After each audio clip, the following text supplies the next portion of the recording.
विवेक यादव जी, गाजियाबाद से। राधे राधे। राधे राधे महाराज जी। महाराज जी, परीक्षा में कुछ असफलताओं के बाद मन व्यथित रहता है। एक तरफ लगता है कि मैं कहीं अपने साथियों से पीछे छूटता जा रहा हूं, दूसरी तरफ लगता है अगर सफल नहीं हुआ तो मेरा क्या होगा। महाराज जी, ऐसे में महाराज जी मेरा मार्गदर्शन करें कि हाँ मैं कैसे बिल्कुल, ये नई अवस्था में ये सोच तो होती है। अगर बच्चा हम एकाग्रता पूर्वक अपने पाठ को, तो हमें लगता है कि फेल कैसे हम हो गए। आपके ग्रंथ इतने बड़े बड़े नहीं, हमारे ग्रंथ इतने मोटे मोटे हैं। स्वाध्याय हर चीज का 10 साल पहले पढ़ा होगा, अगर वो बात पूछोगे तो अभी 10 मिनट में पूरी उसकी व्याख्या करके बता देंगे।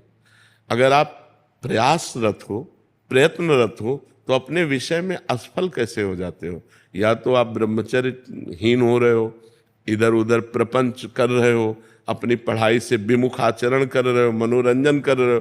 नहीं तो बच्चा, अपने चैप्टर को हमें 1 साल दिया जाता है, 1 वर्ष दिया जाता है अपने चैप्टर को कंठस्थ करने के लिए, पुष्ट करने के लिए। कितनी पढ़ाई होगी।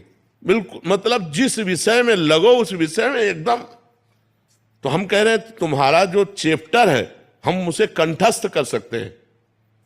तो हम इतने कमजोर क्यों हैं कि हम फेल हो जाते हैं।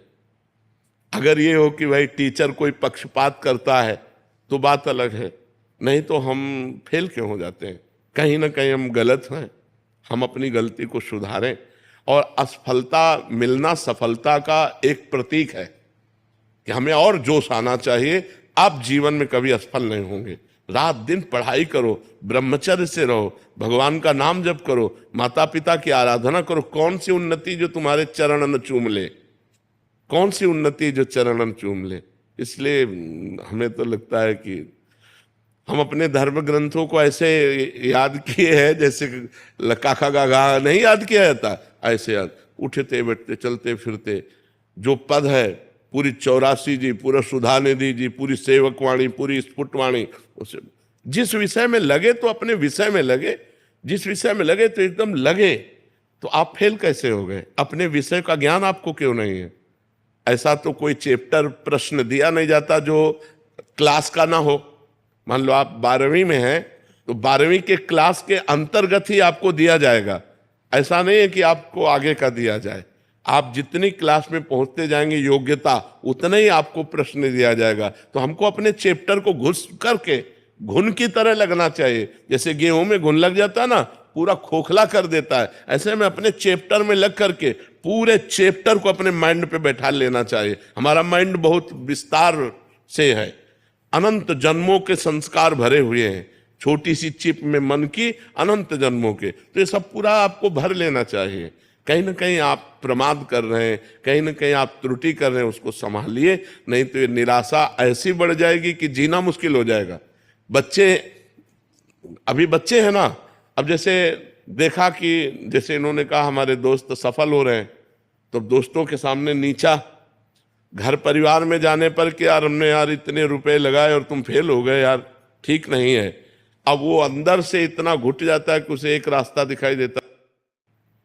ऐसे कोटा में बहुत से बच्चे जो करते हैं, उसका कारण है कि उनको एक रास्ता नजर आता है कि अब मित्रों में कैसे जाऊं और घर के परिवार वालों को कैसे मुंह दिखाऊं। हर जगह ये आता है कि फेल फेल फेल, तो इससे अच्छा है कि हम कर लेते। कोई रास्ता थोड़ी है। आप भूत प्रेत बनोगे, फिर नाना प्रकार के और दुख भोगोगे।